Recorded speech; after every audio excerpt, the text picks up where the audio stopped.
Welcome back to more tiny boat fishing, my favorite topic. And we're not on the boat today because this is the current state of my breaker on my trolling motor. Had to replace that. Today we are talking about the buyer's guide for plastic flat bottom or just in general any plastic John boat. It doesn't have to be the popular 12-foot model. I used to own the 9.7-foot water tender flat bottom. Same concept. This is going to go for all of them. Now there's going to be a different guide for aluminum versus plastic, as plastic is the new kid on the block and by far the cheapest option. Stay tuned to the end because just like my pontoon boat buyer's guide, I'm going to show you the good deals, the fair deals, and deals to definitely avoid. You guys seem to really appreciate that section of the video, so we will definitely focus on that. Now, most of my points today are going to be relatively similar. However, throughout the video, there will be a few other little subtle differences between, the buyer's guide on the John boat versus the pontoon. And if you're torn between which model, definitely check out my video, John boats versus pontoon boats. Before we get into it, I want to give a quick shout out to today's video sponsor, Verus. They're the ones who made the John boat catch and cook. Absolutely a ton of fun. Totally different, all electric. You can click the link in the description.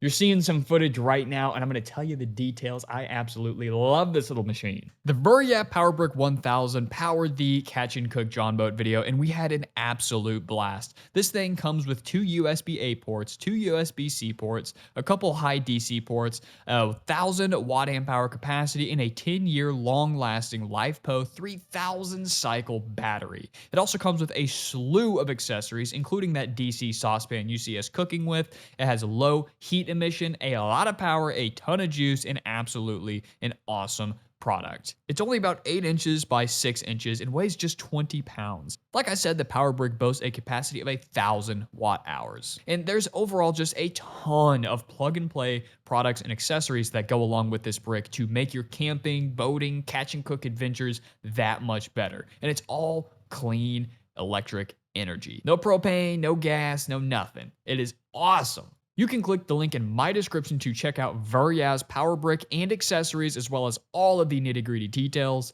down below. All right, let's start with the before you buy. Things that you need to do at the house or wherever you live before you start your search. And that is, what size do you want, and do you have a place to store it? Because my 10-foot pontoon boat takes up very little space. But my 12-foot John boat is a lot wider and, of course, 2 feet longer. So all things considered, my John boat takes up a lot more space than the Pond Prowler does. So you're going to want to take that into consideration. Are you going to want the 10-foot water tender, or are you going to want the 12-foot Sun Dolphin American 12, or the Pond Prowler 12, or the Quest Sportsman 12, any of those boats? They're all relatively the same. If you want to compare and contrast between all the different models of the John boats available on the market now, I do have a video comparing every single model that's currently available for sale. So figure out what size you want. What brand are you looking for? Now, brand doesn't really matter that much. The only one that has a significant difference is the Pelican Intruder line. They do have a different kind of thing going on there with a lower weight limit and a higher price point. So watch out for that. That's why you should check that video out for sure. But personally, I would recommend going with the 12-foot over the 10-foot John boat. My water tender was 9.7 feet. Very tippy, very small, too small. If you're going to be in a small 10-foot boat, you're going to want to be on the super stable, ultra comfortable pontoon platform, in my humble opinion. So if you can, absolutely go for the 12-foot. All right, number 2 is a place to store it. It does take up a lot more room, and you got to remember the beam is definitely wider than the Prowler and an extra 2 foot. I keep all the boats I own in different storage units, and I'm always swapping things around because I have one trailer for both. And listen, the Pond Prowler fits like a glove on my utility trailer. The John boat sticks out quite a bit. The Pond Prowler fits like a glove in any nook and cranny of any of my storage units. The John boat definitely is a lot bigger. So it's not going to be the same exact storage solution because you are going to need more space. For sure. Next is a way to haul it. The Pond Prowler can fit in really small truck beds, especially the 8-foot model. When I say Pond Prowler, I'm really referring to all of the pontoon styles. I happen to own the Prowler, so that's what I call them. But, if you have a short bed or a narrow bed, it's going to sit sideways since it's wider, and it's going to stick way farther out. So I'll see if I can find this photo I saw of a Sun Dolphin available for sale in my area about a week ago. And yeah, they were not hauling it the most efficiently. Now, you can get a trailer. You can get a John boat trailer, a a jet ski trailer. You can get a utility trailer like I do. Just make sure it sits level and it's at least 8 foot long. You can get those bolt together Harbor Freight trailers, and you can simply throw it in the bed of your truck. Personally, my boat fits absolutely amazing in my 6-foot Ford F-150 bed. With the tailgate down, it's barely sticking out and it's absolutely doable. I personally use a 5x8 trailer, and that's as small as you'd want to go. But you can also get hitch extenders if your bed is wide enough, but it's really short. So you can get a hitch extender that you see pretty popular with kayaks. So you're going to have to figure out a way to haul it. And finally, the budget. Do you want a plain hull like I bought?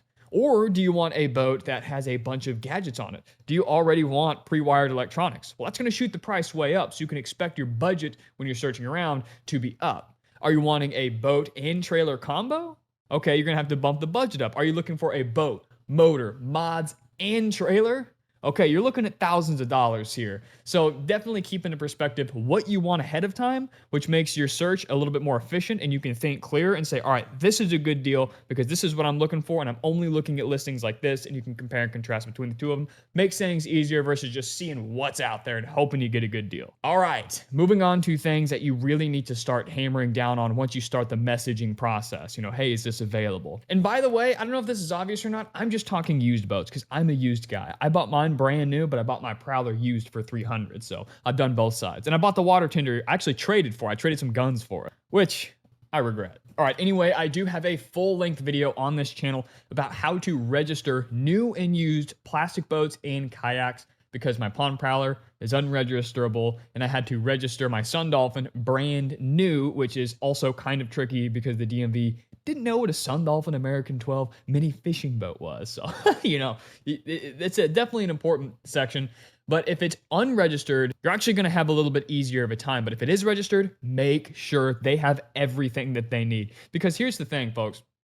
Every state, not every state, but most states have a little difference. There's little nuances, little subtle differences that would make, buying an out-of-state boat maybe a little bit more complicated in, let's say, the state of Florida. For example, not every boat in every state requires titles. Sometimes motors also require titles. But here in the state of Florida, we do require titles. My Sun Dolphin American 12 has a title. So you want to make sure you're going to have all of the appropriate documents because they do not make it easy to fix that issue. I bought my Pond Prowler out of state from a seller that didn't have the original registration, and that's exactly what the Florida DMV needed, and they can't get it or won't get it, I should say. Long story, but yeah, I can't register it no matter what I've tried, so don't make that mistake. At least in the state of Florida, if it's registered, no problem. Have a proper transfer, look up all the details, things change. But if it's unregistered, perfect. Maybe they only use it on private ponds, private lakes, whatever. They didn't register it. Who cares? Then all you need is a bill of sale.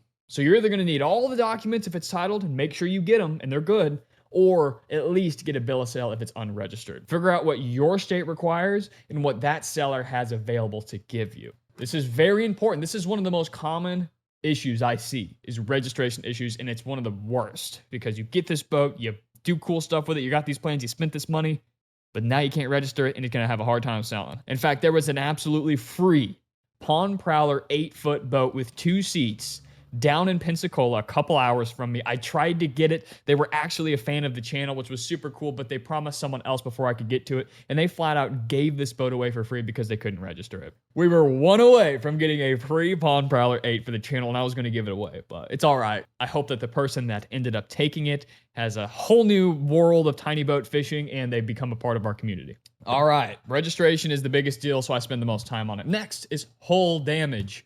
Flip these boats over. I run over rocks. I run over sticks, logs. I run over a lot of stuff. Now, this is really durable, strong plastic. I have put my Pond Prowler through hell, and my Sun Dolphin American 12 gets beat up.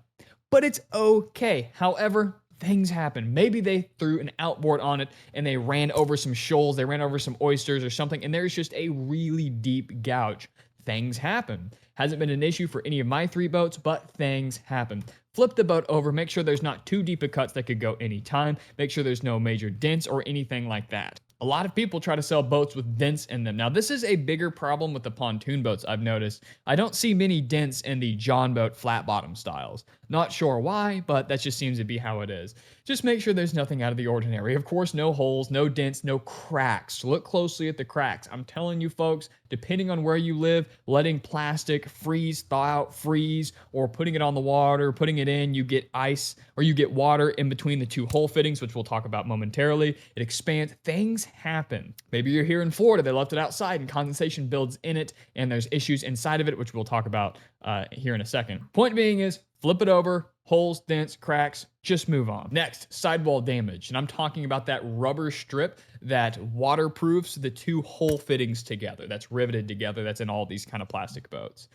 So this is a big issue because a lot of folks I've seen in the groups, they buy brand new from a department store. They get it home, they get a closer look at it, and on the back, transom port side, underneath it, a big chunk just got broke off during transportation, and it's leaving a entry point for water to get through the two plastic hole fittings. Look out for that stuff. That happens. Sometimes sellers don't even know. That's another reason, if you're standing there looking at it, you see a big chunk taken out of it, okay, you see it, no big deal. But that's why you want to flip these boats upside down, because maybe you just floated over something at the dock. I've done this. You floated over the rivets, the rubber seal with the rivets go over your dock right here. You get in it and it rips it off. Things happen. They absolutely happen on accident, and sometimes sellers don't even know. Now, this is not the end of the world. You can absolutely fix this, but if you're spending this money on these little boats, why do one that already has problems, right? Especially look new from the stores where they're throwing these things around, where they take less care of them than people who actually own the boats. Okay, I want to jump back to registration real quick. I didn't think about it because we're not talking about buying new, but if you do buy new, watch my video, make sure you get a manufacturer statement of origin. If you can't get one or they don't know what you're talking about and the DMV requires one, which they will, I have a link in the description of that video to get an MSO for all these plastic boats. Just a quick thought. All right, next is waterlogged. Speaking of that rubber piece that connects the two holes, it is two holes, and that rubber piece is not perfectly waterproof. I don't really have this issue. I've had 3 boats. I don't really have this issue. I'm going through heavy saltwater waves, big wake, yacht, military boat wake, speedboat wake boats, and when I'm bridge fishing, it gets crazy out here, but you guys have seen all the insane things that my tiny boats have been through here on the ocean. Make sure not a bunch of water gets in there. The main culprit is leaving it outside and a lot of rain just pours on it and it seeps through and it can soak up into the marine foam. The marine foam is supposed to be waterproof, but nothing's perfect. If it's older or it's simply sat there for a long time, pooling water, it will soak up the foam, waterlogging your boat, lowering your weight capacity, making it move through the water slower, lower in the water, and overall just be way heavier and harder to move. You do not want that. There are things you can do. You can tilt it up on a tree in the sun, open the plug, and just kind of let it evaporate out, but you don't want to do that. This is a big one because next is a solid transom. This is a bigger deal in the John boat than the Pond Prowler because the John boats have a 6 horsepower max rating. And we all know if a boat has a 6 horsepower, that means people are putting 10s on there. The Pond Prowler has a 3, so people are putting 6s. The John boat has a 6, so people are putting 10s. So you want to make sure that that transom really is solid and is that piece of wood in there reinforcing. It's not busted out. It's not rotted. It doesn't creak. You can't squish it in. There's not a whole lot you can do to inspect it other than just grab it and see if it makes any weird cracking or creaking sounds.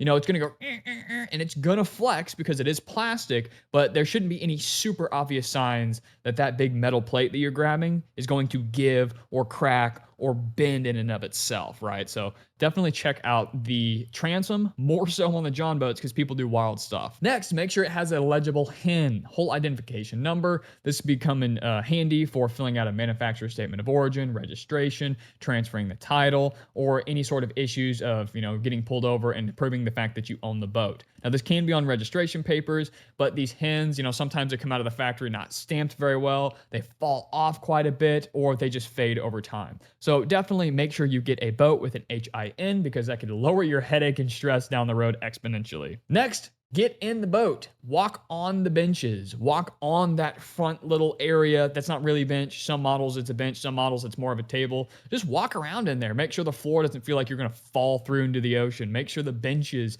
can hold your weight. Make sure you can stand on your benches. If the benches feel like they're cracking or pressuring, or you're putting too much pressure on it, or it's bowing, or making any sort of weird sounds, listen, folks, I stand on my benches and fish all the time. They should be rock freaking solid, folks. It should be nothing but foam and wood in there, coated in thick, durable plastic. So it should not have much give at all. Last thing you want to do is realize that the previous owner drilled too many holes or did something bad to it. It snapped the wood support in there. And when you try to drill your own John boat seat into the bench, you're going to fly off backwards. Make sure everything is structurally sound. We're actually going to jump into the computer, hop on Facebook Marketplace, and we're going to run through some deals in real time.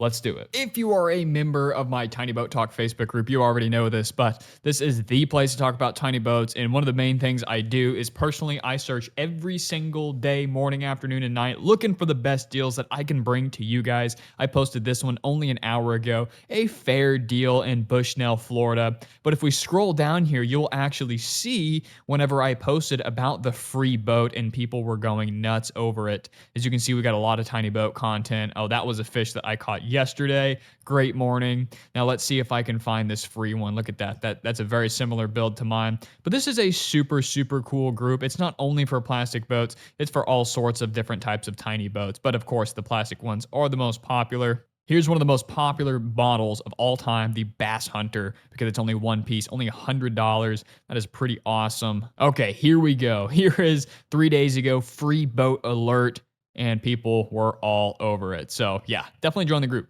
Anyway, most of the search results that we are going to get in today's search are aluminum. Now, aluminum has its own entire set of drawbacks. There's a reason I didn't get it, mostly including the new cost, and even sometimes used ones in good conditions cost still more than a brand new plastic one. But there's also more cons as well on the plastic side. So we'll be making a plastic John boat versus aluminum John boat video soon. But I just typed in plastic John boat, and we're just going to scroll through here in real time.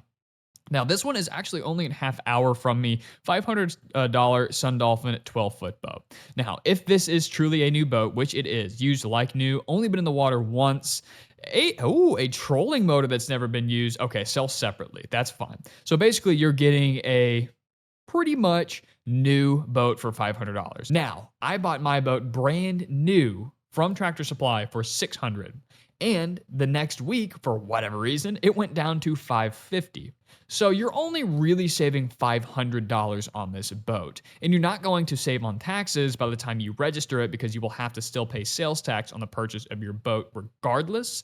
So this is one of those fair deals. If you don't have any available near your store, which they can be kind of sparse, this could be a decent fair deal for an under market value used like new boat. That would not be one I would absolutely jump on and post in the group, but it is a boat. Okay, now check this out. You can see how quickly the price goes up. $1,200 used like new with all sorts of mods. Now this is probably, let's see, if it comes with a battery, trolling motor, 2 seats, I mean, we're looking at $400 in accessories. So you get a 30-pound hand-operated trolling motor, which is great. Marine, looks great. Sell the boat only for $700 without the extra stuff, but you still get the seats and that. Okay, that's a pretty decent deal. Not an absolute screamer. And, you know, for $1,200, you could probably recreate this brand new. So this would probably be a pass. Not good deal. You know, if you really needed it, you were low on options and you didn't want to do these mods yourself, sure. But this, for me personally, would be a pass. For $1,200, that's a bit much. Now, I think they call this the Coleman, but to me, this is the Pelican Intruder. It's the different shape. It has the extra bench, lower weight capacity, and more narrow beam. So for, let's see, $360, 2 seats. Oh, man. Yeah, this looks pretty good. Coral Springs, Florida. Looks to be in good enough condition. Wow, look at that low weight capacity. 420 pounds max. That's almost 100 pounds less than the competitors.